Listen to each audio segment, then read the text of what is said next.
Hello and welcome to the Inside Stylists podcast. I'm Emma Morton-Turner and you're listening to episode 35, Talking Interiors Online with Editor-in-Chief of realhomes.com, Lucy Searle. So Lucy and I go way back. She was one of the first people to take me on as work experience when I was trying to get into styling.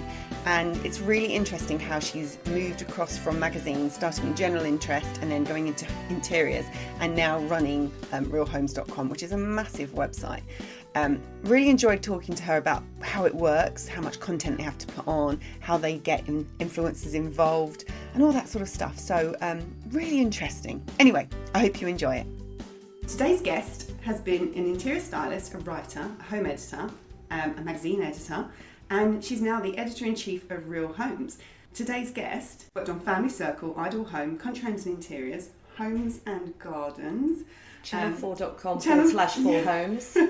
And now you're at realhomes.com. Yeah. Running realhomes.com. Yeah. Yeah, today's guest is Lucy Searle. So thank you for letting me pop in and grab your time for 5 Always minutes. Always a pleasure. So I wanted to start by just explaining or just sharing with how we met. So I remember it very vividly because it was one of my first work experiences. Yeah. In fact, it was my first work experience on a general interest magazine. Right. I'd only done home titles until then. And you opened up a whole new world to me because you were the home editor and Charlotte Boyd was your deputy or your assistant. And that's kind of how I got into... On Family Circle. On Family Circle. How much fun it was to work on a magazine that had makeup and food and things coming in. Well, when you asked me how we first met, I really had to think. I was thinking, God, it was such a long time ago. I was just going to say, it was a long time really ago. hard to and I've got a really bad memory.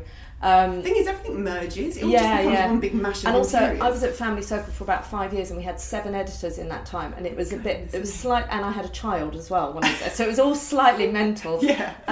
But I do remember when you came in that first week, and you were kind of this bubbly, chatty, really super keen person, and Charlotte and I got on really well. I really liked her. She was very self-contained, would be the best. Quiet, quite quiet. She's really lovely. But you came in, you were like, blah, blah, blah, blah, blah, and I just remember thinking, oh my gosh, this is a bit different. But actually, you and Charlotte got on really brilliantly, didn't you? And Charlotte's it was one of my favourite people. And how long were you with us for? I think I was with you for about 2 weeks. Is that all? Yeah. Oh my God. Okay, it felt like ages. Yeah. Okay. I loved it so much. I came back. I think I came back and did another 3 weeks. I think you did. Yeah. I just remember it was really nice having you there, and actually, you know, Charlotte and I were busy all the time. It was never a quiet place to work, and those general interest magazines they're always busy. And I just remember it was really nice having you. I think we both really appreciated you coming in. And it was a nice compliment to the team because I tend to get a bit kind of focused on what I'm doing, and probably poor old Charlotte probably is like, it was her first job as well. Yes, I think it was. Yes. She was probably like, oh my God, she's just, you know, it was more or less get on with it. Come on, we've got time to discuss it. And you were sort of quite a foil to Charlotte personality-wise, but it made you two a really nice little unit, and it was really nice. It was really nice to have you there. And that kind of shows in that when she moved to a woman and home and she needed an extra pair of hands, she asked me. That's right. And that's how because we just got on very well. Yeah. Charlotte was, I'm going to share something with you now. Yeah. Charlotte was episode number 3. Okay. She was one of my, please do my podcast, I don't know what I'm doing. I shall go back and listen to that. And she might say stuff about me. Oh my God. She does say stuff about you. Oh. She says that when she wrote copy, you would write in red pen all the corrections of grammar and spellings and stuff. She said she is so good at copy because of how you trained her with the red pen. Well, here I've got a new team. They're all university graduates, except for one actually. And their grammar is, they know their grammar is awful. And they can so the red pen's still out? Well, it's more of a sort of, it's not really a pen anymore. It's more some kind of virtual messaging system. But I've in fact, one of them has got stuck on her screen how to use apostrophes, which I wrote for her last week. I felt like a school teacher telling off a child.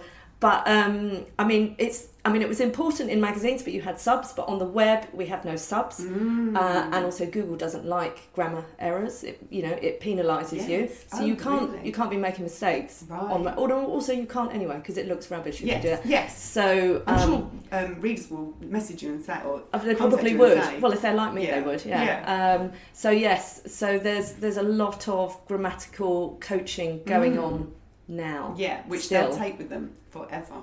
Well, yeah, somebody must have done it for me, but I can't can't think who that was. Oh, I think it was my first editor, and she was really scary.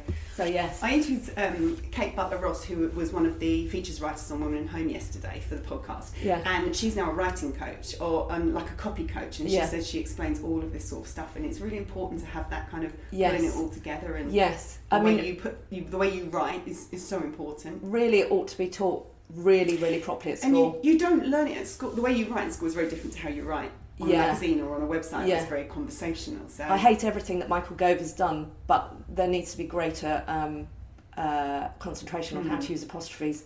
That's it's the one thing about English that's different to, say, French, Spanish, all those other local languages, if you like.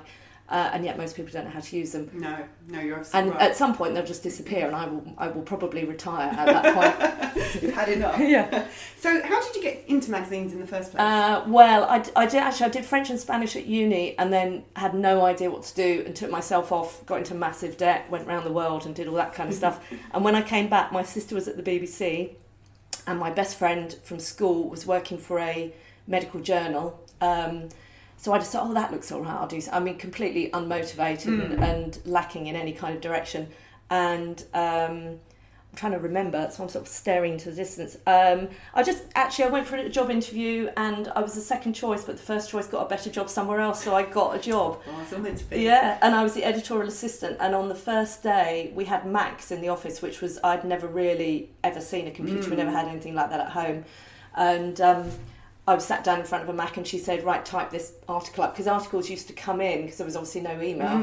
This was a really long time ago, by the way. Articles used to come in on paper, and then we would have to type them into the system. Yeah. But then they would be printed out. I don't quite know why, but they would then be printed out, and I think they were sent off on disc to the art person who wasn't even in the building. I can't really remember now. My second ever job, it was a backward step. We had typewriters. And they were the big old-fashioned ones that you had to hit really hard with your hands. And the art department were in the corner with spray glue, where they would glue the copy onto the page. And then everyone smoked as well, so it was like a toxic kind of, arthritis in the hands, bad lungs, it was all going on. So. Yeah, it's a world away from where we are now. Yeah, exactly. So you've worked on magazines. I mentioned all those ones that you've worked on. You kind of worked around lots of different interiors magazines. How did you come to be editor-in-chief of realhomes.com? Well, about 10 years ago, I had just launched a magazine for Channel 4. Then I had a baby, again, went off. And while I was off, that magazine folded. And so it was this sort of a question of what I was going to do when I went back to work. And I was going to go freelance. And then Channel 4 approached me and asked me if I would edit the website, channel4.com/4homes, which was in its absolute infancy at that time. We'd had, on the magazine, we'd had somebody who was just uploading some content onto this new website. So they said to me, will you come back and edit the website for us? So that's how I got into web stuff.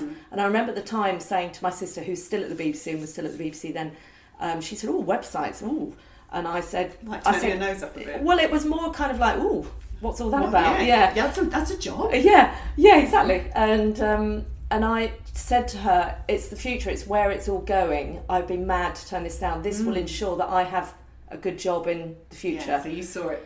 So right I just, from the beginning. Yeah, I mean, I'm not clever enough that I would have spotted it myself, but when they offered it to me, I thought, actually, whether I want to do this or not, I really ought to do this. And that is everything that has led to here.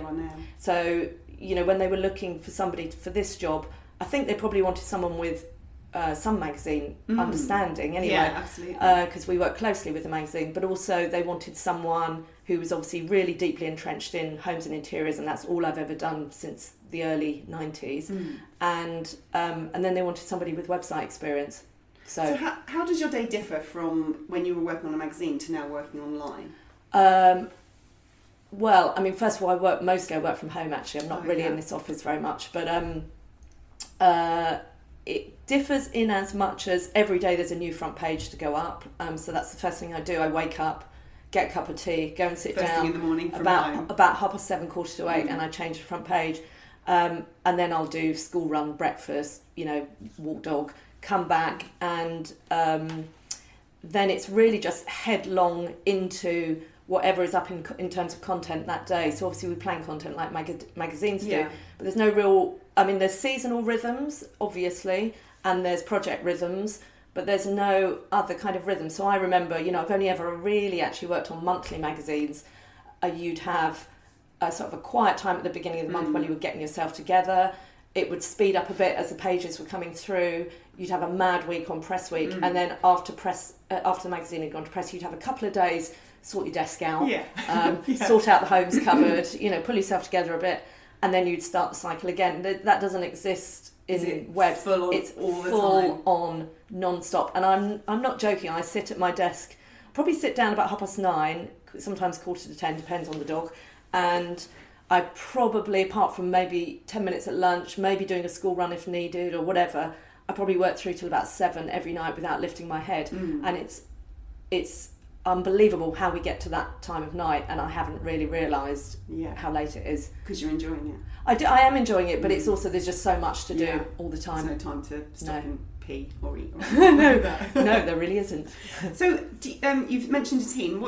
How does your team? What's the makeup of your team? We've got for the website we have got Lindsay Davis, who's up in Bromsgrove with the magazine team, Real Homes Magazine. She sits with them, but she's entirely web, but she liaises with them. And also we've got Period Living magazine. So Period Living's website sits within Real Homes, which might seem confusing to some people, and it was a little bit confusing to me at the beginning, but now it makes ultimate sense to me actually.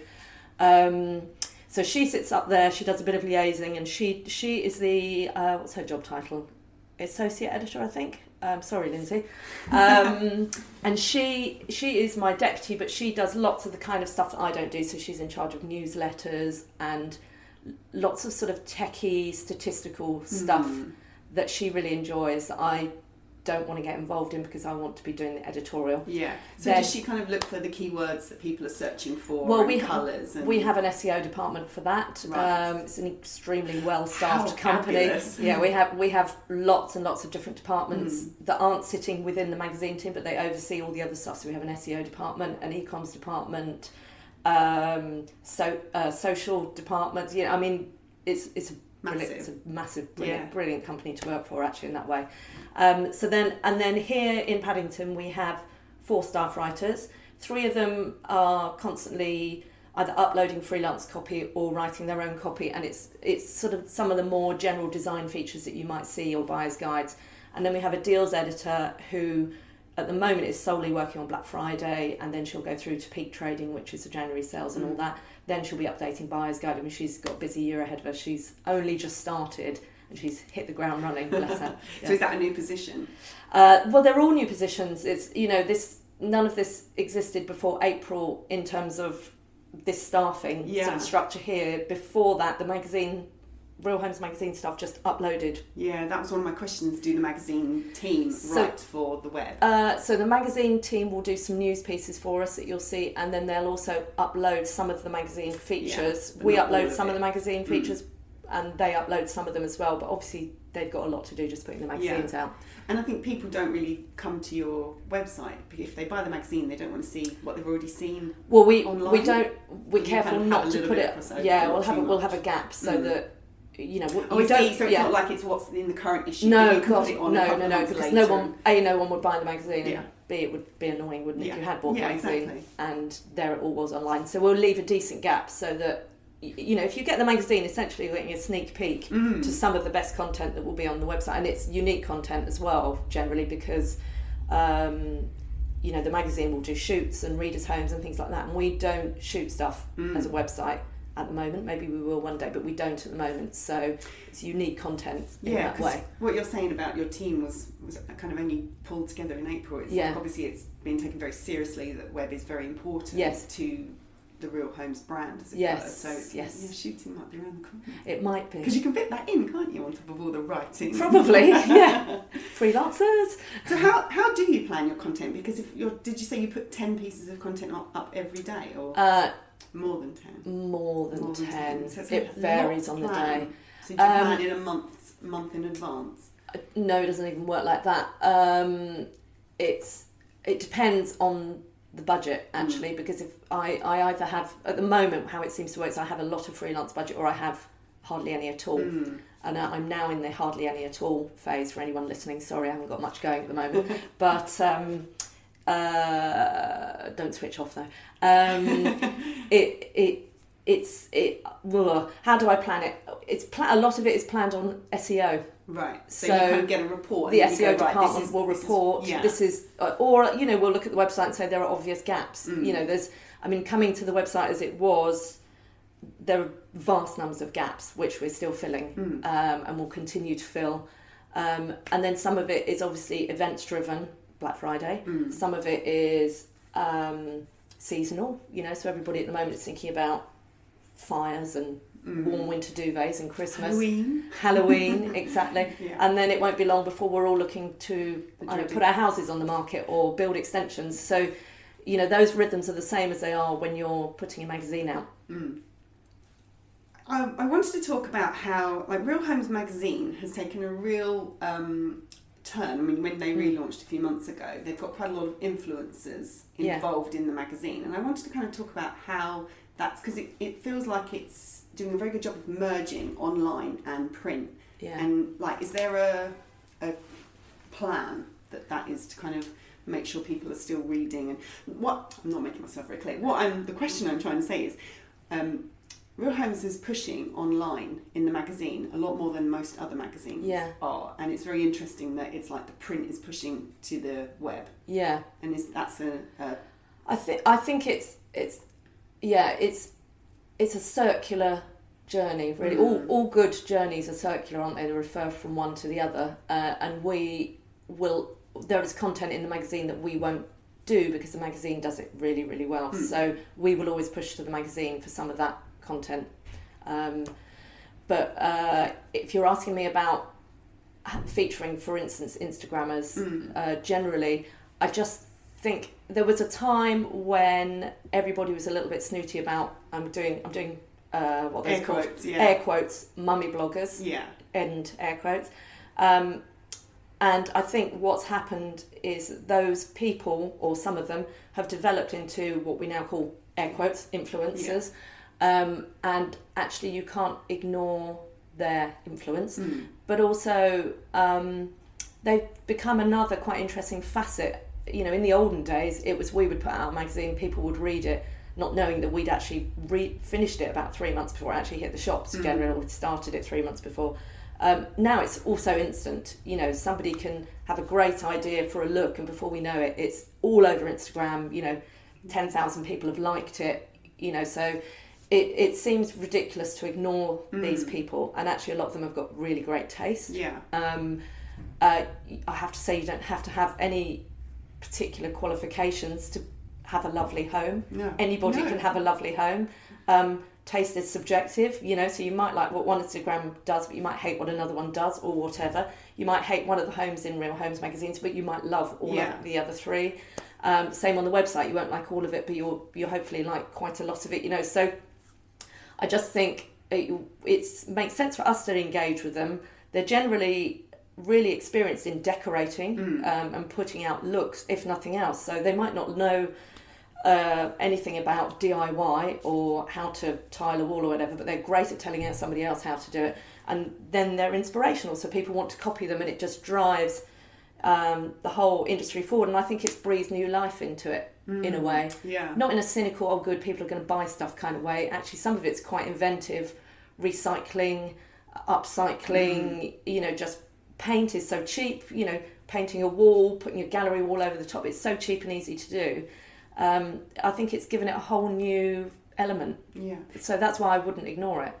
Do you think, can you see that kind of the new design and the new, I know we're talking a little bit about magazine, but I kind of think they because they link so closely, do you see more people coming because of the influencers, like to the website? So you've got Lisa Dawson writing in the magazine, and when she mentions Real Homes, obviously you've got 100,000 plus people being told about Real Homes, so they're pushing towar's the website. We do get a push, and it's undeniably, even if they don't come to the website, then at least they'll have heard of it.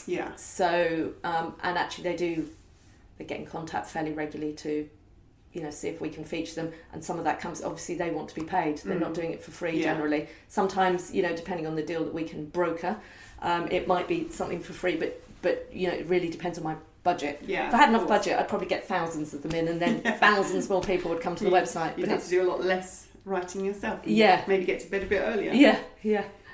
So we kind of talked a little bit about the social media side of things, and Real Homes is doing very well pushing the whole social media. How do you think they can do more of that? Who, Real Homes? Well, I think magazines are in decline. Some magazines are in decline. Yeah, well, magazines are facing a challenge. Yeah, for sure. And it feels very much like everything's moving very online. Yeah. And Real Homes is doing a very good job of making that mix. What do you think it is that's doing that? Am I giving away trade secrets if we talk about I don't really know. I don't know what the answer is really. So the magazine team does what they do, and it's sort of, I think that would develop how the magazine has changed. I really like how it's changed. I think it's really lovely. It's and great. It's really modern. Whether, it will adapt as time goes on, and people will comment, and advertisers will comment, and the team themselves will come up with new ideas, and I'm sure it will develop. And I don't think, in some ways, what you like to do is hold on to your audience when you're a magazine, but in some ways I don't think in this sort of fast-moving market that we have now that it's a bad thing when a magazine just adapts slightly each month. It's a little bit different each month, so you know what you're getting your basic offer. Real Homes magazine is really good at project-based stuff, but also colour scheming and influencers and all of that. But it's not a bad thing to tweak it as you go along, to just keep improving what you've got. And on the website, we can change our offer every day. Instantly. Just making sure that we cover off everything that people would want to find. I had a conversation with my husband a long time ago about how magazines were kind of facing this kind of challenge of everything being online, and he said, I think that what will happen is magazines will become lost leaders that push people to the websites, so that there will be print copies, but it's all about the advertising and the money is in the website, and it's just kind of pushing it. That's not utterly true. I think magazines have to work hard now to build up subscribers. So if you want to subscribe to Real Homes magazine, I suggest you hurry up and do so before all the subscriptions are sold. I think actually that, having a certain amount of subscriptions allows magazines to have something to talk about when they go to advertisers, and it gives them a certainty in terms of how much they're earning every month. So then, and it's actually, and we know this because we've worked in magazines. When I was on Ideal Home magazine, I think we had a staff of 28. And we always worked hard all the time. Now they've got the same amount of work to do, plus they have to blog and all sorts of other things, I believe. And yet there's probably, I don't know, 10 of them now, or 12 if they're lucky. 12. I don't know. That's just one example. That, as we know, magazine staff have to work really, really hard to put out the same or probably more quality content than we had to in the olden days, when circulations were massive. I don't know how they do it. I really don't. No, when you think you have to really, really want to do it. Yeah, and that's why lots of younger people go and work for magazines, because it's a really great experience. Yeah, massively. But there's a lot of pressure for the editors in particular. There's a lot of pressure to produce stuff that people are going to buy or subscribe to, and it's really hard. It's really hard. It's really hard, but it is not impossible. And I think quality magazines will always survive. Yes, because sometimes people just like to sit down.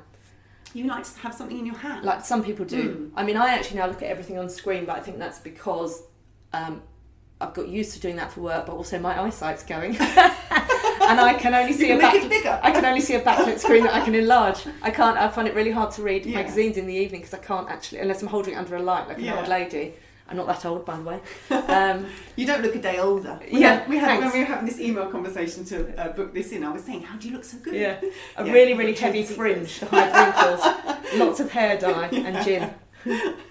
I've completely forgotten what I was going to say then. Sorry. I was going to say, I like to have a magazine in my hand, and I like to sit down to breakfast and flick through it through the week. I get through it, and then and when they do the packs of 3, so you've got 3 different almost. Well, I'm getting at home obviously now for work. I'm being sent every month Period Living and Real Homes. They're 2 very different magazines, completely different. But it's pleasurable to sit down and read either one of them. So I have those on my desk, and I have a good flick through, mostly to look at content that I can steal for the sort of future.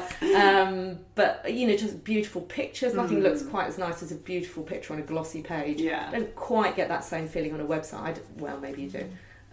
But it's really nice. I don't want them to ever go away. So in terms of you talking about using freelancers, are you looking for stylists and writers to submit ideas, or do you kind of have your pool of freelancers? Only if they want to work for free at the moment, because my budget's used up for the next couple of months. I mean, yes, always get in touch with me, and I'll keep your name. I don't, at the moment, you know, if you had a really lovely house, for instance, the first port of call would be to go to the magazine and speak to them there, and if it goes in the magazine, then it will come onto the website at some point afterwards. And do you credit everyone on the website? Yes. Houses, no, actually, but there's no reason why we couldn't. We should do that.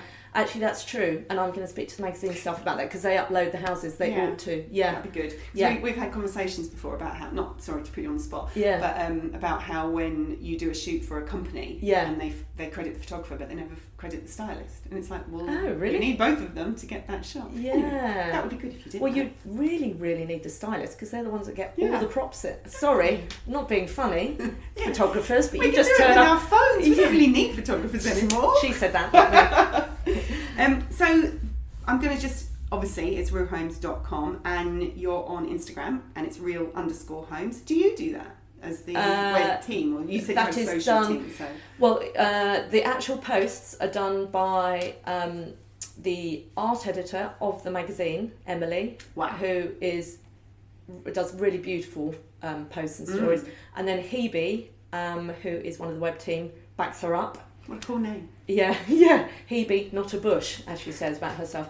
And then we also, obviously, the other girls within the magazine, sorry, I shouldn't call them girls, women within the magazine and the web team tackle Facebook and Twitter.